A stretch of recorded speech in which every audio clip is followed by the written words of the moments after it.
And നമ്മുടെ കൂടെ നിന്നിട്ടുള്ളത് സുരേഷ് ഗോപി അങ്കിളും സുരേഷ് കുമാർ അങ്കിളാണ്. സോ ഇന്ന് നമുക്കൊപ്പം മൈൽ സ്റ്റോണിന്റെ ഒപ്പം വിശേഷങ്ങളായിട്ട് ഇരിക്കുമ്പോൾ എടുത്തു പറയേണ്ട ഒരു കാര്യം കൂടിയാണ്. കാരണം പ്രത്യേകിച്ച് നമ്മുടെ ഒരു ഫാമിലി അംഗം കൂടിയാണ്, പ്രത്യേകിച്ച് അതുപോലെ തന്നെ സുരേഷ് ഏട്ടനും. ഈ അച്ഛന്റെ വിയോഗത്തിലും അല്ലെങ്കിൽ പ്രധാനമായിട്ട് പെങ്ങളുടെ ഒരു കല്യാണം വരുന്ന സമയത്താണെങ്കിലും അച്ഛന്റെ സ്ഥാനത്ത് നിന്ന് അല്ലെ സുരേഷ് ഏട്ടനാണെന്നുണ്ടെങ്കിലും രാജി ചേച്ചിയാണെന്നുണ്ടെങ്കിലും ഒക്കെ ഒപ്പം നിന്ന് കണ്ട അതാണ് ആ സ്ഥാനം. മമ്മൂക്കയാണെന്നുണ്ടെങ്കിലും ഒപ്പം മാനേജ് അങ്ങനെ ഒരു സാന്നിധ്യം അവിടെ ഈ വിയോഗം അല്ലെങ്കിൽ നിങ്ങൾക്ക് ഒരു മിസ്സിംഗ് ഒരു രീതിയിൽ വരുത്തരുതെന്നുള്ളൊരു നിശ്ചയം ഉണ്ടായിരുന്നു. അത് അച്ഛന്റെ ബ്ലെസ്സിങ്സ് ആയിട്ട് തന്നെയാണ് കരുതുന്നത്. അച്ഛൻ എന്തുമാത്രം അവരുമായിട്ട് റിലേഷൻഷിപ്പ് മെയിൻറ്റെയിൻ ചെയ്തിരുന്നു എന്നുള്ളതിന്റെ ഒരു റിഫ്ലക്ഷൻ ആയിട്ടാണ് ഞങ്ങളത് കാണുന്നത്. പിന്നെ സുരേഷ് ഗോപി അങ്കിളുടെ കാര്യത്തിൽ പ്രത്യേകം പറയണമെങ്കിൽ സുരേഷ് ഗോപി അങ്കിൾ എങ്ങനെയാണ്, പിന്നെ ഇപ്പോ എനിക്ക് മാത്രമല്ല ഞങ്ങൾക്ക് മാത്രമല്ല പേഴ്സണലി അല്ല, സുരേഷ് ഗോപി അങ്കിളുടെ കൂടെ പല ചാരിറ്റി വർക്ക്സ് ചെയ്യുന്ന ആൾക്കാരുണ്ട് സുരേഷ് ഗോപി അങ്കിൾ. അത് അങ്കിൾ ഒന്നും കണ്ടിട്ടൊന്നുമല്ല. He's generally like that. It's very ഇൻഡസ്ട്രിയിലിരുന്ന് ഇങ്ങനെ ഒരു സോളിനെ കാണുന്നത് ഭയങ്കര അപൂർവമാണ് എന്നുള്ളതാണ്. ഞങ്ങൾ മൈൽ സ്റ്റോൺ മേക്കേഴ്സിന്റെ സുരേഷ് ഗോപി അദ്ദേഹത്തെ വെച്ചിട്ട് ഒരു ഫാൻസ് മീറ്റ് വെച്ചിട്ടുണ്ട്. തീർച്ചയായിട്ടും പ്രതീക്ഷിച്ച ഒരു സാന്നിധ്യം ഉറപ്പായിട്ടും വരേണ്ട പരിപാടിയായിരുന്നു. ഞാൻ നാട്ടിലില്ലായിരുന്നു, ഞാൻ ദുബായിലായിരുന്നു. അവിടെ ഇച്ചിരി പരിപാടിയൊക്കെ ആയിട്ട് നിൽക്കുമായിരുന്നു, അതുകൊണ്ട് വരാൻ പറ്റാതെ. ഇനി ഒരു പരിപാടി വെക്കുമ്പോൾ ഡെഫിനറ്റ്ലി അന്നൊരു പക്ഷെ വന്നിരുന്നെങ്കിൽ ഞങ്ങൾക്ക് കിട്ടാവുന്ന ഒരു പക്ഷെ അന്ന് ആ ഫാൻസ് മീറ്റ് കണ്ടുകൊണ്ടിരിക്കുന്ന പ്രേക്ഷകരുടെ ഏറ്റവും വലിയ നല്ലൊരു മൊമെന്റ് കൂടിയായി പോയേനെ എന്നുള്ളതാണ്. എനിക്കായിരുന്നു മിസ്സിംഗ്. സുരേഷ് ഗോപി അങ്കിളിന് അതൊരു മിസ്സിംഗ് അല്ല, എനിക്കതൊരു വലിയ മിസ്സായി പോയി. നാട്ടിലില്ലായിരുന്നു, ഇല്ലെങ്കിൽ ഞാൻ ഉറപ്പായിട്ടും വന്നേനെ. ഈ പലപ്പോഴും രതീഷ് എന്നൊരു താരോദയത്തിന് പറയുമ്പോൾ തന്നെ ഈ വരുന്ന കൂടുതലും ഐവിശേഷി ചിത്രത്തിലൂടെയാണ്. അത് ശ്രദ്ധിച്ച പടം എന്നുള്ള തുഷാരം കൂടിയാണ്. ഒപ്പം തന്നെ ഈ വളർച്ചയുടെ ഒപ്പം തന്നെ എടുത്തു പറയുന്ന ഒരു കാര്യമുണ്ട്, ജയൻ എന്ന അദ്ദേഹത്തിന്റെ അസാന്നിധ്യം കൂടി കുറേയേറെ സാധ്യതകൾ വന്നു എന്നുള്ളത്. ഇത്തരത്തില് ആ സമയത്ത് ഒരു ചർച്ചകളോ അല്ലെങ്കിൽ ഈ വിശേഷങ്ങളൊക്കെ അച്ഛൻ പങ്കുവച്ചിട്ടുണ്ടോ? ഇല്ല ഇല്ല, നമ്മൾ അതിനെ കുറിച്ച് അങ്ങനെ പറഞ്ഞ പോലെ നേരത്തെ വി വർ വെരി യങ്. അപ്പൊ നമുക്കിടയിൽ സിനിമയെ കുറിച്ചുള്ള ഒരു ഡിസ്കഷൻ ഒന്നും ഇല്ലായിരുന്നു. നമുക്ക് അച്ഛൻ വന്നു കഴിഞ്ഞാൽ കറങ്ങാം, ഹോളിഡേ എവിടെയെങ്കിലും പോവുക, അങ്ങനത്തെ പരിപാടികൾ ഭയങ്കര ജോളി ആയിട്ട്. വളരെ ലേറ്റ് ആയിട്ടാണ് നമ്മൾ അറിയുന്നത് അച്ഛന്റെ ഒരു how big an actor he's in Malayalam industry എന്നുള്ളത്. നമ്മൾ അറിയുമ്പോഴത്തേക്ക് വൈകിപ്പോയി ഡെഫിനറ്റ്ലി. തിരിച്ചറിഞ്ഞത് വളരെ ലേറ്റ് ആയിട്ടാണ്. അപ്പൊ ഞാൻ പറയാറുണ്ട്, ഞാൻ അച്ഛന്റെ പടം കമ്മീഷണർ കണ്ടിട്ടാണ് ഞാൻ ആക്ടിങ്ങിലോട്ട് ഐ മീൻ വില്ലൺ ആവണം എന്നുള്ള ഒരു ഇത് വരുന്നത്. ലൈക്ക് നന്നായി, ബിക്കോസ് ഹീറോ പടങ്ങളൊക്കെ കണ്ടിരുന്നെങ്കിൽ ചിലപ്പോൾ ഞാൻ ആക്ടിങ്ങിന് വരത്തില്ലായിരുന്നു. പെർഫോം അത്രയും വലിയൊരു പെർഫോമൻസ് ഒക്കെ ചെയ്തു ഒരു ചിരി തൂക്കി പറയുന്ന ഡയലോഗിലാണെങ്കിലും ഭാവങ്ങളിലാണെങ്കിലും നോട്ട് വെരി ഭയങ്കര ലൗഡ് ആക്ടർ അല്ല, ചിരിയും കണ്ണുകളിൽ കൂടി എക്സ്പ്രസ് ചെയ്യുന്നത്. ആസ് എൻ ആക്ടർ ഏറ്റവും ഡിഫിക്കൽട്ട് ആയിട്ടുള്ള സാധനം കണ്ണുകളിൽ കൂടി എക്സ്പ്രസ് ചെയ്യുന്നത്. മലയാളത്തില് ഒരു ചിരിയിലൂടെ ഒരു വില്ലനിസം കാണിക്കാൻ കുറേയേറെ ഭയപ്പെടുത്താൻ കുറെ ഒന്നും അല്ലെ വലിയ രീതിയിൽ കാറ്റുകൂട്ടിൽ നടത്തേണ്ട എന്നുള്ളത് തെളിയിച്ച വ്യക്തിയാണ്. ഒരുപക്ഷെ നടനെന്ന രീതിയിലേക്ക് മാറുമ്പോഴും ഈ സിനിമകൾ ഓർത്തു വെക്കുമ്പോഴും അതിനേക്കാൾ ഉപരിയായിട്ട് ഓർത്തു വെക്കുക ആ കണ്ണുകളാണ് അല്ലെ. ആ കണ്ണുകളിലെ മിന്നി മായുന്ന ഭാവങ്ങളും എന്നുള്ളത് എടുത്തു പറയാതിരിക്കാൻ പറ്റില്ല എന്നാണ്. എത്ര തന്നെ സിനിമകളും ഈ മലയാളികൾ എപ്പോഴും രതീഷ് എന്ന വലിയ നടനെ ഓർത്തു വെക്കുന്നതിൽ പ്രധാന ക്യാരക്ടർ വരെ മോഹൻ തോമസ് ആയിരിക്കും. പക്ഷെ ഇത്രത്തോളം ക്യാരക്ടറിൽ ചെയ്ത് വെച്ചിട്ടുണ്ട് എന്നുള്ളതിൽ ഒരു മകനായിട്ട് അതില് മെയിൻ കാരണം എന്ന് വെച്ചാൽ അത്രയും നാൾ ഹീറോ ആയിട്ടിരുന്ന ആളുടെ ഒരു സ്വിച്ച് ചെയ്യുന്നത്, അതും ഇറ്റ് വാസ് വെരി ഡ്രാസ്റ്റിക്. അപ്പോഴും ആ വില്ലൻ ചെയ്യുമ്പോഴും നമുക്ക് എല്ലാവർക്കും അറിയാം അതില് ഭയങ്കര ലൗഡായിട്ടുള്ള എക്സ്പ്രഷനും കാര്യങ്ങളൊന്നുമില്ല, ഡയലോഗ്സ് കൂടുതലും മോഡുലേഷനിലാണ് ചെയ്യുന്നത്. അപ്പോൾ അത് ഭയങ്കരമായിട്ട് ആൾക്കാർ ഉൾക്കൊള്ളും അത്. സോ അതാണ് ഇപ്പോഴും എവിടെ പോയാലും ആൾക്കാർ ഫസ്റ്റ് പറയുന്നത് മോഹൻ തോമസ്. അതെ, ആ ഒരു ക്യാരക്ടർ. പക്ഷെ എന്റെ ചോദ്യം അതായിരുന്നു, ഈ ക്യാരക്ടർ പറയുമ്പോഴും ഒരു മകൻ നിലയിലും അല്ലെങ്കിൽ ഒരു നടൻ എന്നുള്ള രീതിയിൽ കുറേയേറെ ഒബ്സർവ് ചെയ്തിട്ടുണ്ട് അച്ഛനെ. അത്തരത്തിൽ ഏത് വേഷ ഏറ്റവും കൂടുതൽ ഓർത്തു വെക്കുന്നത്? ഞാൻ ശരിക്കും കമ്മീഷണറാണ് എന്റെ ഫസ്റ്റ് ഫേവറേറ്റ്. അത് കഴിഞ്ഞ് എനിക്കുള്ളത് രാജാവിന്റെ മകനിലെ ക്യാരക്ടർ ഇഷ്ടമാണ്, കൃഷ്ണദാസ് എന്ന് പറഞ്ഞ പൊളിറ്റീഷ്യൻ. പിന്നെ വഴിയോര കാഴ്ചകളിലൊക്കെ ഒന്നും ചെയ്യുന്നില്ല.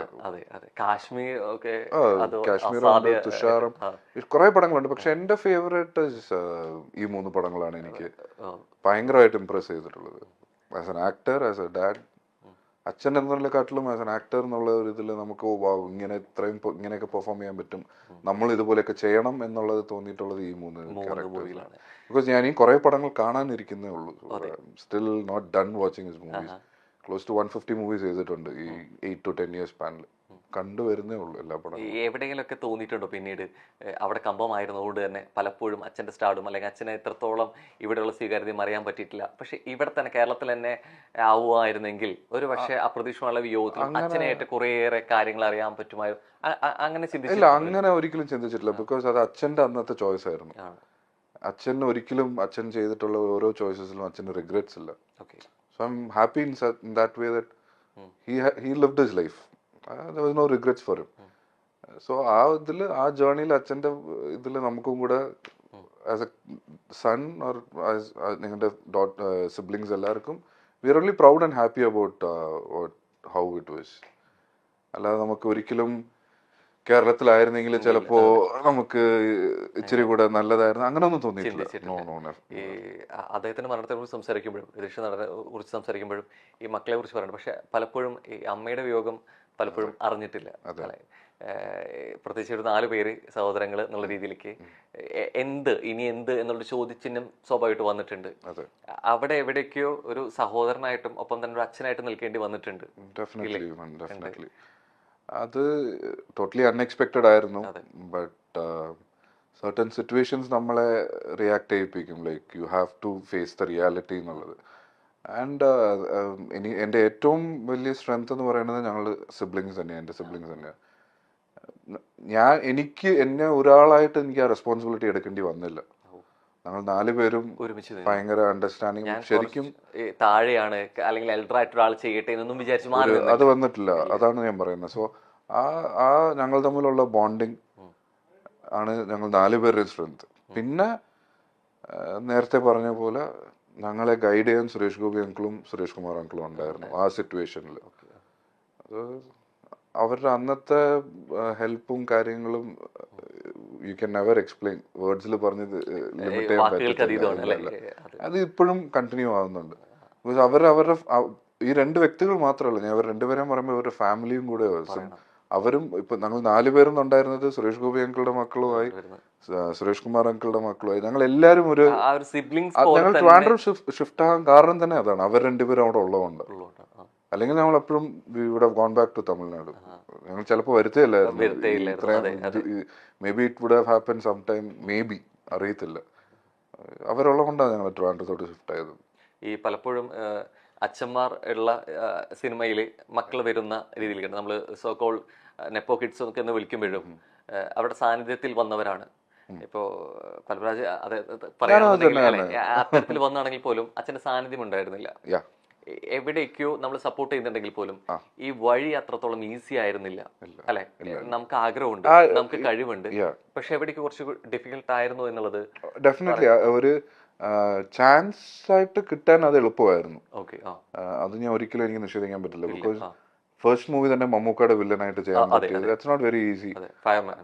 അപ്പൊ അത് അച്ഛന്റെ ആ ഒരു ഇൻഫ്ലുവൻസും കാര്യങ്ങളും ഉള്ളതുകൊണ്ടാണ്. പിന്നെ അത് കഴിഞ്ഞ് ഇപ്പൊ 10 years ആയി ഞാൻ ക്ലോസ് ടു ഒരു 20 മൂവീസ് ചെയ്തിട്ടുണ്ട്.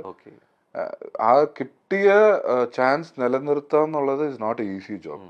ഇപ്പൊ എനിക്ക് ഫസ്റ്റ് മൂവി മമ്മൂക്കയുടെ പടത്തിൽ എനിക്ക് ചാൻസ് കിട്ടി.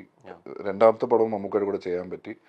ഇനിയിപ്പോ വീണ്ടും ചെയ്യണമെങ്കിൽ രതീഷിന്റെ മകനാന്നുള്ള ആ ഒരു ടൈറ്റിൽ മാത്രം പോരാ, അത് മാത്രം പോരാ. ഞാൻ എന്റെ കേപ്പബിലിറ്റി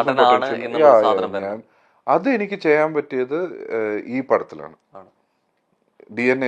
DNA-ലാണ് എനിക്ക് ചെയ്യാൻ പറ്റിയത്. ബിക്കോസ് ഇതുവരെ എനിക്ക് കിട്ടിയിട്ടുള്ള റെസ്പോൺസിലിരുന്ന് മാറിയുള്ള റെസ്പോൺസാണ് ഞാൻ ചെയ്തിട്ടുള്ള ക്യാരക്ടറിന് കിട്ടാനുള്ളത്. ഏറ്റവും കൂടുതൽ സംതൃപ്തി നൽകിയത് DNA. ഡെഫിനറ്റ്ലി, നോ ഡൗട്ട് ഇട്ട്. അതിന്റെ ഫുൾ ക്രെഡിറ്റ് എനിക്ക് തരേണ്ടത് സുരേഷ് ബാബു സാറിന് തന്നെയാണ്. ബിക്കോസ് ആ പടം ചെയ്തപ്പോൾ ഇത് ത്രൂ ഔട്ട് ഉള്ള ഒരു ക്യാരക്ടർ ഞാൻ ഇതുവരെ ചെയ്തിട്ടില്ല. ഇങ്ങനെ ഒരു ലെങ്തി ക്യാരക്ടർ ഞാൻ ചെയ്തിട്ടില്ല, first time I am doing. അപ്പോൾ ആ ക്യാരക്ടർ ചെയ്യാൻ എനിക്ക് സുരേഷ് ബാബു സാർ തന്ന കോൺഫിഡൻസ്. സെറ്റിൽ പലപ്പോഴും പല ഷോട്ട്സിലും എനിക്ക് തോന്നിയിട്ടുണ്ട്, അയ്യോ നമുക്ക് ചെയ്തത് ശരിയായില്ലല്ലോ, നമുക്ക് ഒന്നുകൂടെ ചെയ്യണം. അപ്പോൾ സുരേഷ് ബാബു സാർ പറഞ്ഞു ഇല്ലല്ലോ അത് ശരിയാ, ഒരിക്കലും പ്രഷർ എടുത്തില്ല. ചില ഷോട്ട്സ് എങ്ങാനും ശരിയായില്ലെങ്കിൽ പുള്ളി മാക്സിമം പറഞ്ഞാൽ പറയും പപ്പ ഒന്നുകൂടെ ചെയ്യാം, നമുക്ക് ശ്രദ്ധിച്ച് ചെയ്യണം, അത്രേ ഉള്ളൂ. അത് പിന്നെ തിയേറ്ററിൽ വരുമ്പോൾ എനിക്ക് നല്ല ടെൻഷൻ ഉണ്ടായിരുന്നു, ഇത് എന്താവും. ബിക്കോസ് ഫസ്റ്റ് ടൈമാണ് ഞാൻ ത്രൂ ഔട്ട് ചെയ്യുന്നത്. തിയേറ്ററിൽ നിന്ന് നല്ല റെസ്പോൺസാണ് കിട്ടുന്നത്.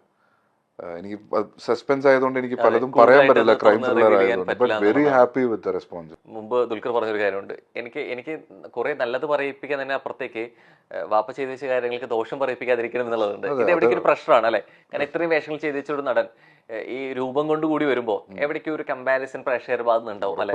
അച്ഛൻ ചെയ്തു വെച്ച് ഇങ്ങനെയാണ്, ഇനി വരാൻ പോകുന്ന ഇത്തരത്തിലായിരിക്കും എന്നുള്ളത് അല്ലെ? ഇത് ശരിക്കും നൽകുന്നത് ഒരു പ്രഷറാണോ അതോ അതിനേക്കാൾ സന്തോഷം? എന്താ കൂടുതൽ സന്തോഷമാണ്, പക്ഷെ അതേപോലെ പ്രഷറുമാണ് ബ്രോ. എന്താ പറയാ, ലൈക്ക് അച്ഛനെ പോലെ ആണെന്ന് പറയുമ്പോൾ നമുക്ക് സന്തോഷമുണ്ട്. അത് പറയുമ്പോൾ തന്നെ അടുത്തത് അവര് പറയണ്ട, നമ്മൾ തന്നെ അത് ഓവർ തിങ്ക് ചെയ്ത് നമ്മൾ തന്നെ തിങ്ക് ചെയ്ത് പ്രഷർ ആവും. Definitely will have to deliver. അവർ അച്ഛനെ പോലെയെന്ന് പറയുമ്പോൾ അവർ നമ്മുടെ അടുത്ത് നിന്ന് എക്സ്പെക്ട് ചെയ്യുന്നതും അച്ഛൻ്റെ ഒരു ലെവൽ ഓഫ് പെർഫോമൻസസും കാര്യങ്ങളൊക്കെയാണ്. പക്ഷേ I try not to imitate. അച്ഛൻ്റെ സ്റ്റൈൽ ചെയ്യാൻ പറ്റത്തില്ല. അങ്ങനെ ചെയ്തു കഴിഞ്ഞാൽ ഇനിയും കൂടുതൽ എക്സ്പെക്ടേഷൻ വരും. സോ എൻ്റെതായിട്ടുള്ള ഒരു സ്റ്റൈലിൽ പുള്ളി ചെയ്തു വെച്ചിരിക്കുന്ന പോലത്തെ ക്യാരക്ടേഴ്സ് ചെയ്യണമെന്നുള്ളൊരു ആഗ്രഹമേ ഉള്ളൂ.